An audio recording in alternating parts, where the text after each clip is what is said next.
Maiznīca strādā no 91. gada, īpašnieki ir tagadējā, kā toreiz tā šodien. Maiznieka meistara Lāsma Boma un viņas vīrs Normunds Bomis. Šeit ir miltu noliktava, un mēs esam, ja nemaldos, tad jau vienīgā ceptuve Latvijā, kur cep maizi no pašu maltiem miltiem. Savās dzirnavās samaļam miltus. Tā, tagad iesim pie plaucēšanas. Mēs atrodamies ceptuvē vietā, kur būtībā rodās maizes garša. Visdārgākā maizes sastāvdaļa ir laiks.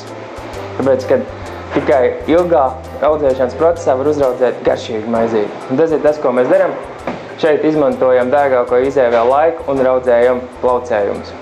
Esam daudzkārt centušies atvieglot šo procesu saviem strādniekiem, gan plaucēšanu, gan pie dalīšanas, bet nekad tā īsti nav izdevies. Mēs gan varam izcept maizi, bet tā maize ir pilnīgi savādāk nekā tāda, kāda mēs to un jūs to jau pazīstam, kā tā ir veikala plauktos.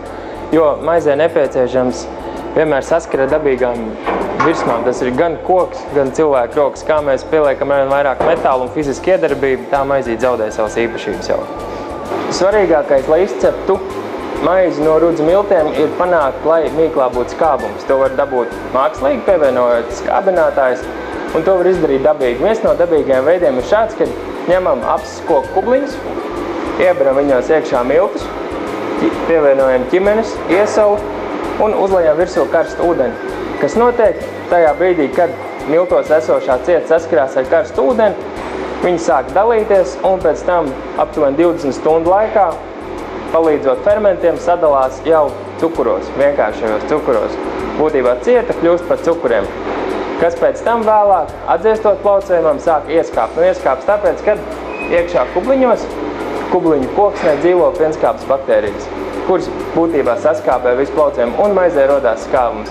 Tāpēc vienmēr vieglākais veids, kā būs rupmaize un cauckāmaize atšķirt no baltmaizes, ir skābums.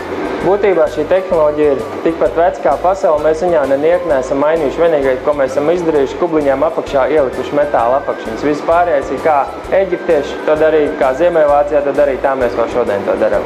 Šobrīd maizīte pēc izdalīšanas ir uzrūgus un viņi tiek ielaist krāsnī. To dara kā? Noliek maizīti uz līzes, apsmērē ar ūdeni, pielabo formu un šauj iekšā. Maiznieka darbs ir ļoti grūts un būtībā prasa ļoti daudz spēka arī, bet lai jūs saprastu to, cik daudz mums šeit Lielezerā maizniekā nozīmē savs darbs, tad man ir jāpiemina, ka pēdējais maiznieks sāk strādāt šeit maiznīcā pirms 12 gadiem. Būtībā mums katra mainība ir 0,0 un visi jau ir savu amatu meistari.